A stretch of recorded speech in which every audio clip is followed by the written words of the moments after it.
पहले देखते हैं कि इसके कंडीशंस क्या है इस पॉलिसी को लेने के लिए। सबसे पहले हम देखते हैं इसकी एंट्री एज। इसकी एंट्री एज है 8 ईयर।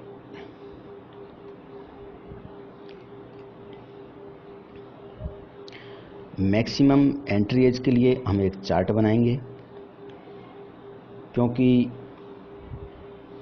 इस पॉलिसी में टर्म अलग अलग है, इसलिए चार्ट के द्वारा अलग अलग एंट्री एज भी है। क्योंकि इस पॉलिसी में 3 टर्म है, तो टर्म के अकॉर्डिंग ही हम एंट्री एज के बारे में बोल सकते हैं। इस चार्ट में बना रहा हूँ, इसमें देखिए एक बार आप।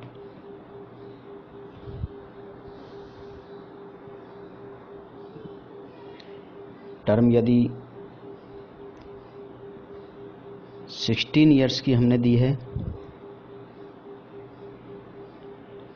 तो उसके लिए मैं 59 ईयर्स की मैक्सिमम एंट्री एज ले सकता हूँ। यदि मेरी टर्म 21 ईयर्स की है तो 54 ईयर्स की टर्म दे सकता हूँ। 21 ईयर्स की है तो 54 ईयर्स तक ये पॉलिसी अप्रोच कर सकता हूँ। यदि टर्म 25 ईयर्स की दी है तो 50 ईयर्स तक के व्यक्ति को ये पॉलिसी हम अप्रोच कर सकते हैं। ये सब इसलिए क्योंकि इस पॉलिसी की मैच्योरिटी एज 75 ईयर है, near birthday. Maturity age 75 year है। इसका मतलब है कि 16 प्लस 59 75 हो रहा है, इसलिए हमने उसकी एज उसमें 59 ईयर्स से ऊपर के व्यक्ति को हम नहीं देते हैं। यदि 59 ईयर्स के व्यक्ति को हम 25 या 21 ईयर्स की टर्म देंगे तो इसकी मैच्योरिटी एज बढ़ जाएगी। ये कॉन्सेप्चुअल है, इसको आपको समझना है। इसको बार बार समझिए, इसमें कोई कन्फ्यूजन हो तो इसको बार बार देखिए, रिमाइंड कीजिए। मैं फिर बोल देता हूँ कि 25 की आप टर्म देते हो तो 50 ईयर्स के व्यक्ति है उसको तीनों टर्म दी जा सकती है, 21 की भी, 16 ईयर्स की भी, क्योंकि मैच्योरिटी 75 से नीचे रहनी चाहिए। दोस्तों, इसमें इस बात का आपको ध्यान रखना है कि टीपीए मेडिकल कितने समय शॉर्ट के बाद आता है, क्या मुझे टर्म देनी चाहिए। इसमें आप बिल्कुल विकास अधिकारी से आप जानिए, उनसे संपर्क कीजिए, वे आपको गाइड करेंगे कि किस एज तक कितना समय शॉर्ट मुझे अप्रोच करना चाहिए। मैं आपको थोड़ा सा बताता हूँ। 55 ईयर्स तक की एज तक आपका कोई टीपीए मेडिकल नहीं आएगा।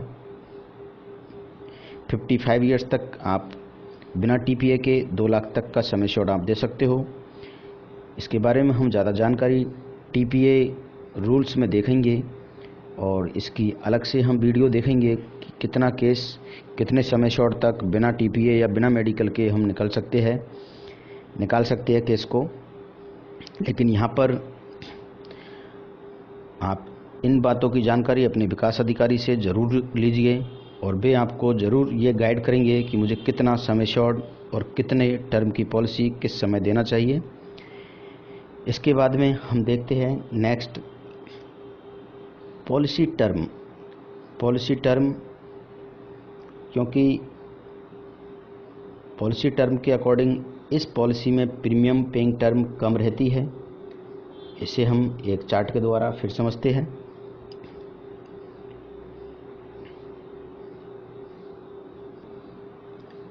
यदि पॉलिसी की टर्म 16 ईयर्स है तो इसका मतलब उसकी पीपीटी 10 ईयर होगी। यदि पॉलिसी की टर्म 21 ईयर है तो इसका मतलब उसकी पीपीटी 15 ईयर होगी। यदि पॉलिसी की टर्म 25 ईयर्स है तो उसकी पीपीटी 16 ईयर होगी। इसको आपको देखना है। इसको इस तरह से भी समझ सकते हैं। दोस्तों, आपको पॉलिसी बेचते समय इस बात का ध्यान रखना होगा जिसमें कस्टमर का भी हित हो और आपको भी बेचने के बाद ऐसा लगे कि मैंने एक अच्छी पॉलिसी बेची है, अच्छी पॉलिसी सेल की है और सही बेनिफिट आपको भी मिल पाए। इसके लिए ज़रूरी है कि आप 21-15 वाला या 25-16 वाला टर्म आप चुन सकते हो, क्योंकि 21 की टर्म आप दोगे तो उसमें पीपीटी मिनिमम 15 ईयर्स जाएगी, और 25 ईयर्स की टर्म दोगे तो मिनिमम उसकी पीपीटी 16 ईयर जाएगी। इसके दो कारण हैं। पहला है कि आपने यदि 16 ईयर्स की टर्म दी तो उसकी पीपीटी 10 ईयर है, मैच्योरिटी आपकी 16 पर हो जाएगी। आप कस्टमर आपसे बोल सकता है कि मुझे कम पीपीटी के लिए प्लान चाहिए, तो आपको ये समझाना चाहिए कि सर जितना कम आपका पीपीटी या पॉलिसी टर्म होगा, आपकी मैच्योरिटी की अमाउंट उसी हिसाब से कम रहेगी। दूसरा कारण यह है कि यदि आपकी पीपीटी कम रहती है तो इसमें एजेंट के बेनिफिट्स एकदम कम हो जाते हैं, तो इस बात का भी ध्यान रखें आप। और अपने विकास अधिकारी से इस बारे में आपको ज़रूर बात करनी चाहिए कि मुझे मिनिमम पीपीटी कितना रखना चाहिए। मेरे अकॉर्डिंग आपको कोई भी पॉलिसी बेचो उसमें पीपीटी आपकी मिनिमम 15 ईयर्स होनी चाहिए। किसी भी पॉलिसी में 15 ईयर्स से कम की आपकी पीपीटी नहीं होनी चाहिए। इसका विशेष ध्यान रखें आप। इसके बाद हम देखते हैं कि इसमें मिनिमम इंश्योरेंस कितने का दे सकते हैं। एक्चुअल में इसमें मिनिमम इंश्योरेंस आप 2 लाख तक का दे सकते हो, और मैक्सिमम की कोई लिमिट नहीं है। दोस्तों, इस पॉलिसी में एक बार फिर मैं ऊपर चार्ट में एक बात और आपसे बोलना चाहता हूं कि यदि आप कस्टमर को इस पॉलिसी को बेचते हो तो हमेशा आपको क्या बोल रहे हो इस बात का ध्यान रखना चाहिए, क्योंकि आप उसको समझाओगे कि सर यदि आपने 21 ईयर्स की पॉलिसी ली तो आपको 15 साल प्रीमियम देने हैं, और आगे के प्रीमियम आपके वेव हो जाएंगे या आपको नहीं देने हैं, या इन प्रीमियमों को एलआईसी दे रही है। आप किस तरह से आप उस बात को अप्रोच करते हो ये आपको देखना है आपके बोलने के अंदाज में। लेकिन एलआईसी के अकॉर्डिंग इस पॉलिसी का नाम है सीमित प्रीमियम एंडोमेंट प्लान, मतलब सीमित टाइम तक ही प्रीमियम देने हैं। जिस तरह से पहले एक पॉलिसी आई थी जीवन श्री, जिसका रिटर्न अब तक की जितनी भी पॉलिसी है उनमें सबसे ज़्यादा रिटर्न मिला था, हाईएस्ट रिटर्न है। हो सकता है इसका रिटर्न जितनी भी पॉलिसी चल रही है उनसे ज़्यादा आए, तो इस पॉलिसी को आप दिल खोल के सेल कीजिए, क्योंकि ये अब तक की जितनी पॉलिसी है उनमें सबसे अच्छी पॉलिसी है। यदि हम जीवन श्री के अकॉर्डिंग इसके फीचर्स को देखें तो, क्योंकि कस्टमर को 5 साल तक 6 साल तक प्रीमियम पे नहीं करने हैं, तो उसको अच्छा लगेगा कि चलो मेरी पॉलिसी का प्रीमियम पहले बंद हो गया और मैच्योरिटी उसके बाद में मैं एंजॉय करूँगा। इसके बाद हम देखते हैं कि इसके अंदर प्रपोजल फॉर्म कौन से लगेंगे। प्रपोजल फॉर्म है इसमें 300 नंबर और 340 और 360 भी। इसके बारे में मैं फिर दोबारा डिटेल बता देता हूँ। 300 नंबर फॉर्म हम हमेशा 18 या 18 ईयर्स से अधिक के व्यक्ति के लिए यूज करते हैं।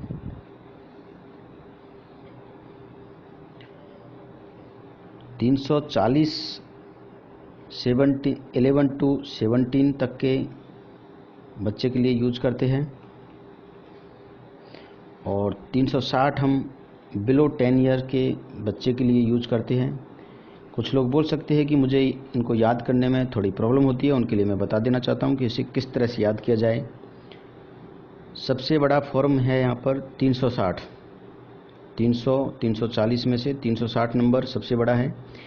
सबसे बड़े में सबसे कम उम्र के बच्चे को पॉलिसी देते हैं, उसमें यूज किया जाता है।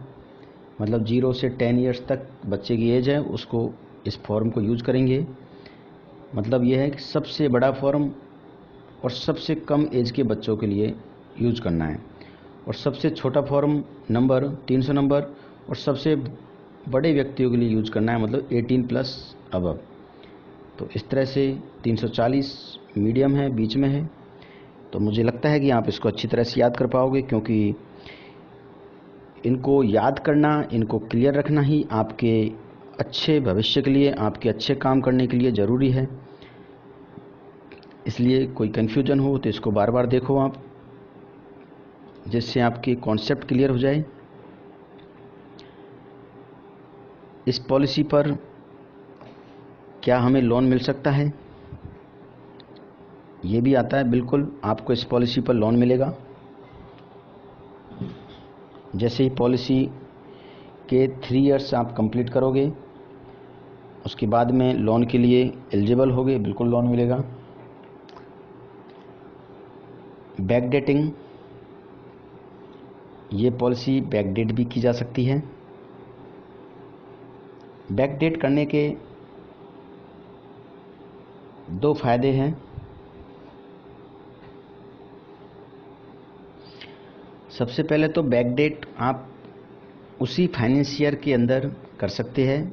मैक्सिमम आप अप्रैल से बैकडेट करा सकते हो पॉलिसी को। यदि आपके पास अभी दिसंबर चल रहा है और आपको पॉलिसी बैकडेट में चाहिए तो 1 अप्रैल से आप पॉलिसी स्टार्ट करवा सकते हो। इसके 2 फायदे हैं। यदि मैं एग्जाम्पल के साथ समझाता हूँ आपको, यदि किसी व्यक्ति की एज 31 ईयर 7 मंथ है,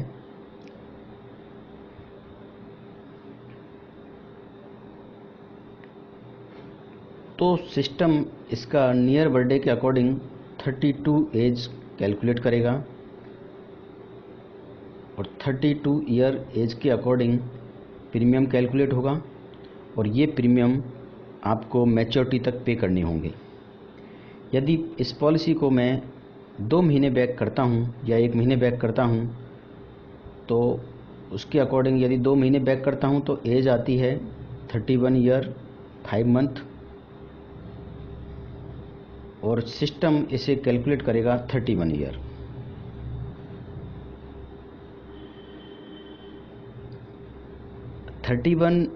ईयर एज कैलकुलेट होने की वजह से ये जब तक पॉलिसी मैच्योर होगी, जब तक पॉलिसी का प्रीमियम मैं पे करूँगा, तब तक ये प्रीमियम 31 ईयर्स के अकॉर्डिंग कैलकुलेट होगा, जो कि कम प्रीमियम होगा। ये कस्टमर के लिए बहुत अच्छा हो सकता है। आपको जब भी लगे, आप कस्टमर के लिए हमेशा बेनिफिट की सोचो, बेनिफिट के बारे में बात करो। यदि आप उनसे हटके कुछ इस तरह का बता पाते हो तो नो डाउट आपका कस्टमर आपसे इम्प्रेस होगा और आप पॉलिसी इजीली से सेल कर पाओगे। दूसरा रीज़न बैकडेटिंग का एक और है कि सपोज करो किसी का कोई स्पेसिफिक डेट को बर्थडे है, मैरिज एनिवर्सरी है, आप उस डेट पर उसको बैक कर सकते हो। पॉलिसी को बैक करने की वजह से उसे पॉलिसी को याद रखना आसान होगा। यदि किसी ने पॉलिसी अपने बर्थडे पर या मैरिज एनिवर्सरी के लिए बैकडेट कराई है तो नो डाउट उसे याद रहेगा कि इस डेट को मेरा इंश्योरेंस स्टार्ट है, तो वो इजीली पे कर पाएगा।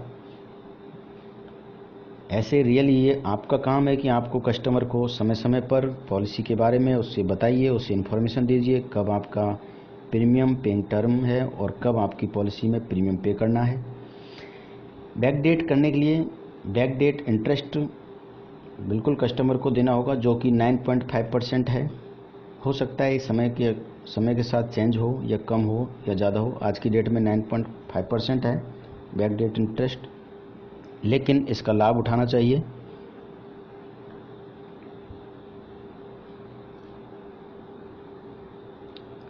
सरेंडर, क्या ये पॉलिसी सरेंडर की जा सकती है?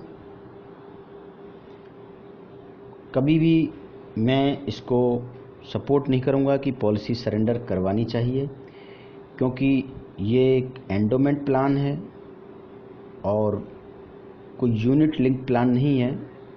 यदि ये पॉलिसी ली है तो पहले सोचकर उसने इस पॉलिसी को शुरू किया होगा। तो इस पॉलिसी को आप कंटिन्यू रखने के लिए कस्टमर को बोलिए, क्योंकि सरेंडर करने पर उसे बहुत अच्छा अमाउंट नहीं मिलने वाला है।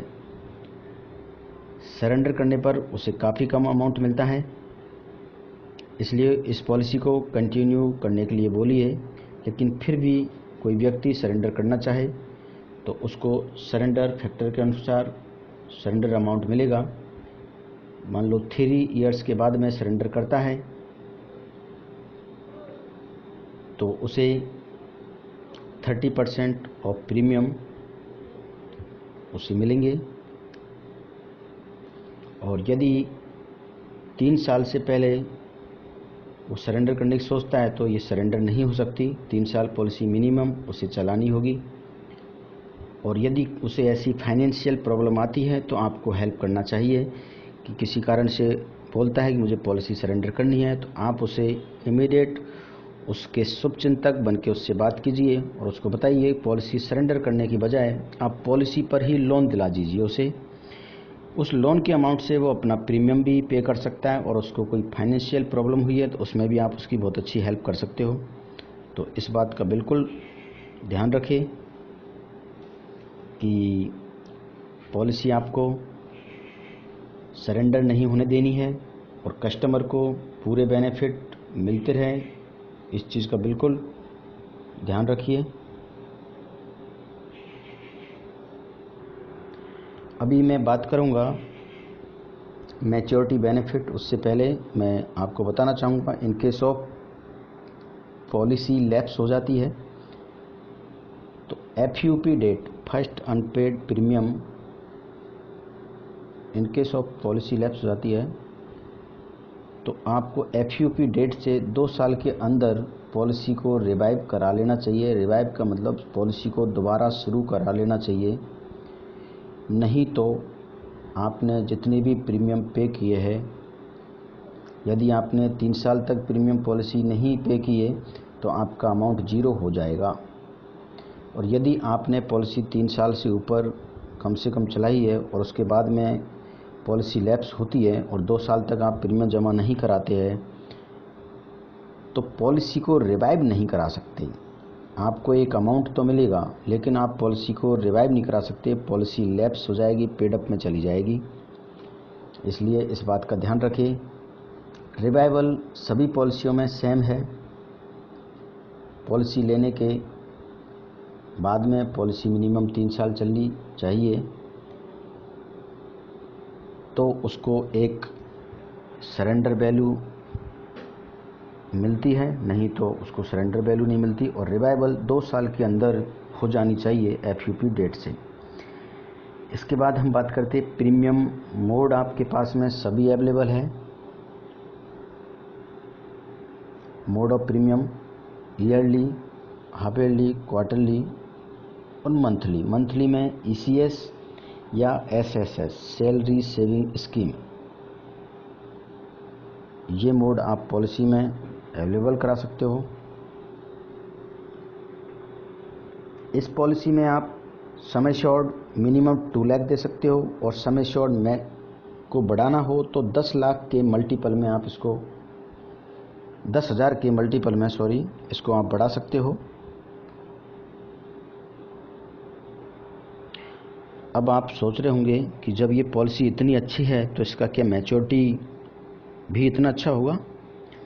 बिल्कुल एग्जैक्टली, ये एक एंडोमेंट प्लान है तो नो डाउट एंडोमेंट प्लान से कम मैच्योरिटी इसमें नहीं होगी, जो कि आपका 814 है। आपने बात की थी 814, आपने समझा उसमें किस तरह से मैच्योरिटी मिलती है। सेम फॉर्मूला इस पॉलिसी में भी है मैच्योरिटी के लिए। सम एश्योर्ड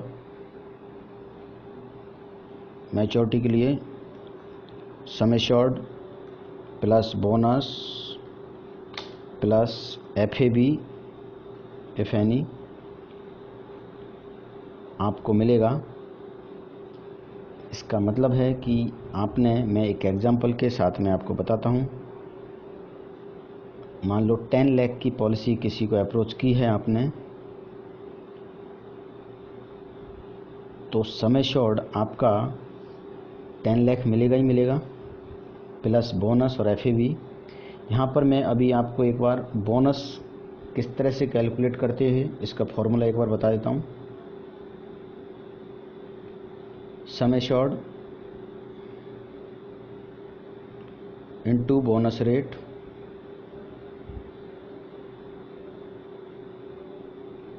अपॉन 1000, क्योंकि बोनस हमेशा पर 1000 कैलकुलेट किया जाता है, इनटू टर्म, क्योंकि ये 21 साल की पॉलिसी है तो 21 साल तक का बोनस कैलकुलेट होगा।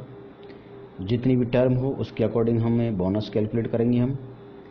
यहाँ पर देखने की बात है कि सम एश्योर्ड आपका 10 लाख है। बोनस की रेट आप अपने विकास अधिकारी से या आप LIC की साइट licindia.in पर जाकर आप देख सकते हो कि एग्जैक्ट आज की डेट में बोनस की रेट क्या है। मैं बोनस की रेट एग्जैक्ट आपको इसलिए नहीं बता रहा हूँ क्योंकि हो सकता है ये बोनस की रेट एक समय बाद चेंज हो जाए, तो इस वीडियो की सार्थकता कम हो जाएगी। इसलिए बोनस आप अपने आप कैलकुलेट कीजिए, क्योंकि बोनस की रेट चेंज होगी, इसके अलावा और सब सेम रहेगा, आपका बोनस कैलकुलेट होगा। इस तरह से ही FAB फाइनल एडिशनल बोनस, इसका फॉर्मूला है sum assured into FAB rate upon 1000, क्योंकि ये एक ही बार मिलता है, जैसा कि इसका नाम है फाइनल एडिशनल बोनस। इसी के अकॉर्डिंग आप इसके फाइनल एडिशनल रेट भी आप पता कर सकते हो licindia.in पर, और अपने विकास अधिकारी से आप जा सकते हो। वे आपको गाइड करेंगे कि कितनी बोनस रेट और कितना FAB रेट हम इसमें रखें जिससे कैलकुलेट हो सके मैच्योरिटी। दोस्तों, इसको हम दूसरे एग्जाम्पल के साथ में जानेंगे कि ये पॉलिसी और पॉलिसियों से अच्छी और सस्ती क्यों है और ज़्यादा अच्छा मैच्योरिटी अमाउंट इसमें क्यों है।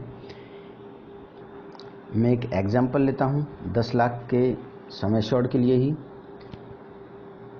मान लो मैंने 10 लाख का सम एश्योर्ड एक एंडोमेंट 814 नंबर टेबल के लिए और जीवन लाभ के लिए मैंने पॉलिसी की। सबसे पहले हम देखेंगे, मैंने जीवन लाभ 30 साल के व्यक्ति को अप्रोच की जिसका टर्म है 21, PPT 15 ईयर, पॉलिसी लगभग 50 ईयर्स, आपका 51 ईयर्स पर मैच्योर हो जाएगी। हम देखते हैं इसके अंदर 30 ईयर्स की एज पर 10 लाख सम एश्योर्ड पर प्रीमियम आता है लगभग आपका 54,606 रुपये। ये मैंने आज की डेट के अकॉर्डिंग कैलकुलेट करके मैं निकाला है।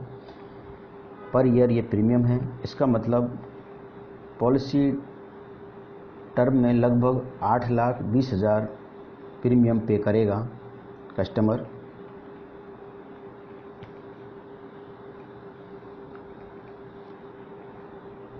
इसी एग्जाम्पल को मैं एंडोमेंट के लिए या जीवन आनंद के लिए किसी में भी हम देख सकते हैं, लेकिन अभी हम बात करते हैं क्योंकि ये भी एक लिमिटेड एंडोमेंट प्लान है, लिमिटेड प्रीमियम एंडोमेंट प्लान, तो मैं एंडोमेंट के अकॉर्डिंग 814 से ही इसकी कंपैरिजन करता हूँ।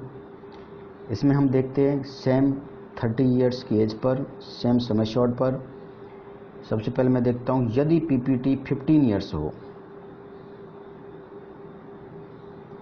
तब क्या होगा, क्योंकि मैंने जीवन लाभ में 2 कंडीशन हो सकती है कि आपकी PPT 15 ईयर्स है और मैच्योरिटी 21 ईयर्स है। तो आप सोच सकते हो कि यदि PPT 15 ईयर्स हो तब कितना प्रीमियम होगा। तब इसका प्रीमियम होगा 70,623 रुपया, और लगभग आप टोटल प्रीमियम 15 साल में 10,41,000 रुपये पे कर चुके होंगे। दूसरा, सपोज करो, इसको हम समझ सकते हैं यदि PPT इसका 21 ईयर हो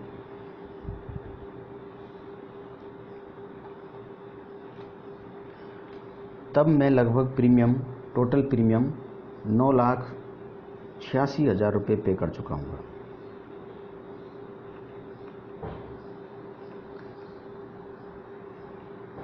दोस्तों, इस बात को आप ध्यान से समझिए। ये आपको वीडियो कॉन्सेप्ट क्लियर करने के लिए और कस्टमर हैंडलिंग के लिए बताया जा रहा है, किस तरह से आपको पॉलिसी बेचनी है, किस तरह से आप इसको समझ सकते हो और समझा सकते हो। आप यहाँ पे देख रहे हो कि जीवन लाभ में 8,20,000 प्रीमियम आ रहा है। एंडोमेंट में मैं दोनों परिस्थितियों में चला जाता हूँ, दोनों ही परिस्थितियों में प्रीमियम आपका जीवन लाभ से ज़्यादा है। PPT 15 में आपका 10,41,000 का प्रीमियम आ रहा है और आपका PPT 21 में 9,86,000 का प्रीमियम आ रहा है, इसको आप ध्यान रखो। अब बात आती है मैच्योरिटी, क्या हम इसमें कम प्रीमियम दे रहे हैं तो मैच्योरिटी मंत्र आएगा। मैच्योरिटी के लिए सेम एंडोमेंट 814 और इसमें सेम फार्मूला है। मैच्योरिटी आपको सेम उसी तरह से मिलेगी जिस तरह से आपको एंडोमेंट प्लान में मिलेगी। तो नो डाउट आपको इस पॉलिसी को प्रेफर करना चाहिए, और इस पॉलिसी को इसलिए भी प्रेफर करना चाहिए क्योंकि ये पॉलिसी औरों से हटके है। क्योंकि आप किसी के पास जाओगे तो आप उनसे बोलोगे कि नई पॉलिसी ले लो, लेकिन आपके पास आपकी पॉकेट में यदि आप बोलते हो जीवन आनंद ले लो या एंडोमेंट, तो हो सकता है उनके पास में ये पॉलिसी पहले से ही हो। लेकिन इस पॉलिसी जीवन लाभ को आप लेके जाते हो तो आप कह सकते हो कि सर न्यू पॉलिसी है, न्यू जीवन लाभ, क्योंकि इसका नाम भी कस्टमर ने नहीं सुना है। और सर एक ऐसी पॉलिसी है जिसमें आपको लिमिटेड टाइम तक ही प्रीमियम भरना है, उससे आगे के प्रीमियम आपको पे नहीं करने। कस्टमर को कोई हो सकता है आपकी एक ही बात उसको हिट कर जाए और आपकी पॉलिसी सेल हो जाए।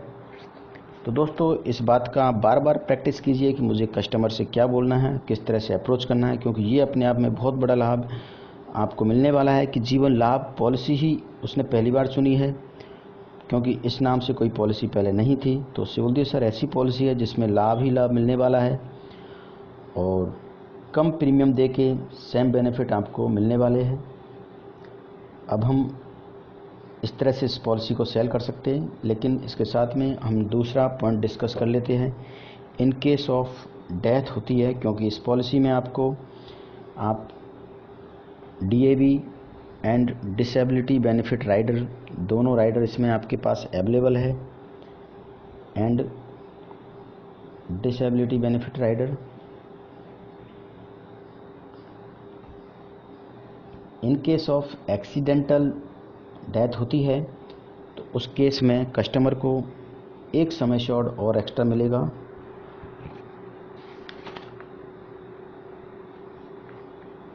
मतलब हुआ आपका कि sum assured plus bonus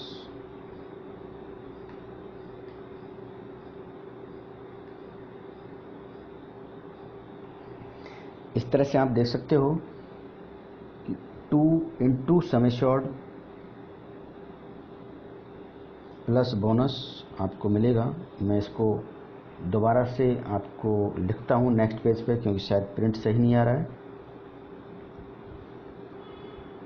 accidental के केस में sum assured into 2 plus bonus plus FAB, same endowment के केस की तरह ही इसमें मिलेंगे। दूसरा आता है आपका डिसेबिलिटी बेनिफिट राइडर। ये राइडर आपको कस्टमर को ज़रूर समझाना चाहिए, क्योंकि LIC ने इस पॉलिसी में सब कुछ दे रखा है, सभी बेनिफिट इसमें इनबिल्ट किए हैं। इन केस ऑफ, इसको मैं चार्ट के द्वारा आपको समझ देता हूँ कि सपोज करो किसी ने 21 साल की टर्म के लिए पॉलिसी ली, इन बिटवीन उसकी डेथ हो जाती है, मान लो 10 ईयर्स के बाद में या 2 ईयर्स के बाद में इस केस में, और डेथ होती है तो उसको डेथ बेनिफिट मिलेंगे। और इन केस उससे परमानेंटली डिसेबल होता है या इस लायक नहीं रहता कि उसे कोई काम नहीं कर पाता है, उसके दोनों पैर या दोनों हाथ काम नहीं कर रहे हैं, तो उसको डिसेबिलिटी बेनिफिट मिलेंगे। ये आपको एक सम एश्योर्ड के बराबर मिलते हैं जो 10 ईयर्स तक मिलते हैं। इसको समझिएगा ध्यान से। LIC डिसेबिलिटी बेनिफिट राइडर के रूप में आपको एक एक्स्ट्रा सम एश्योर्ड देगी, लेकिन 10 ईयर्स के टर्म में आपको डिवाइडेड करेगी उसको और इंस्टॉलमेंट के रूप में देगी। मतलब इसका मतलब है कि 10 लाख का सम एश्योर्ड है तो 10 लाख रुपए डिसेबिलिटी बेनिफिट के रूप में आपको मिलेंगे, और ये आपको आपके एक्सीडेंट के बाद में, आपके डिसेबल होने के बाद में हर साल मिलेंगे 1-1 लाख रुपए। ये भी आपको मंथली इंस्टॉलमेंट के रूप में मिलेगा। 1 लाख रुपए भी आपका 12 से डिवाइड हो गया और इसके बाद भी आपकी maturity same age it is मिलेगी। ये बेनिफिट जो डिसेबिलिटी के आपको मिले मैच्योरिटी पर, मैच्योरिटी अमाउंट से डिडक्ट नहीं किए जाएंगे।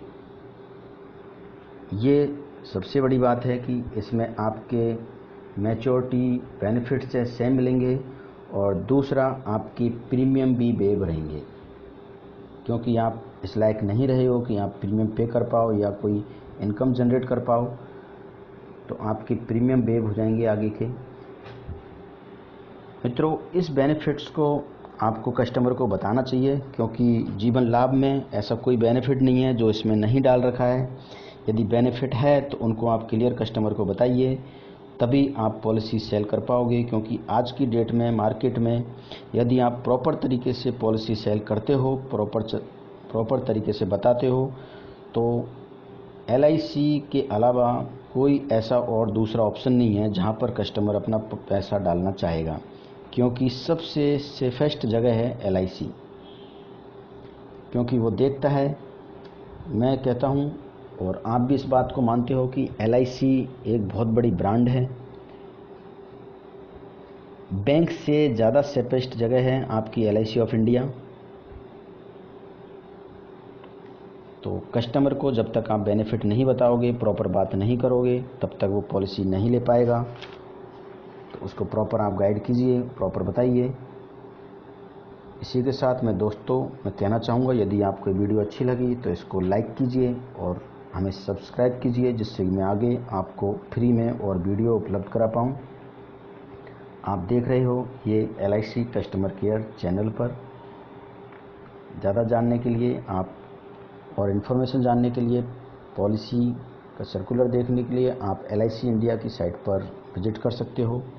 और दोस्तों, अपने विकास अधिकारी से हमेशा संपर्क में रहो, उनसे सीखो, उनसे जानो आपकी किस तरह से पॉलिसी हमें सेल करनी चाहिए, क्योंकि बिना उनकी सपोर्ट के आप आगे बहुत अच्छे मुकाम तक नहीं पहुंच सकते।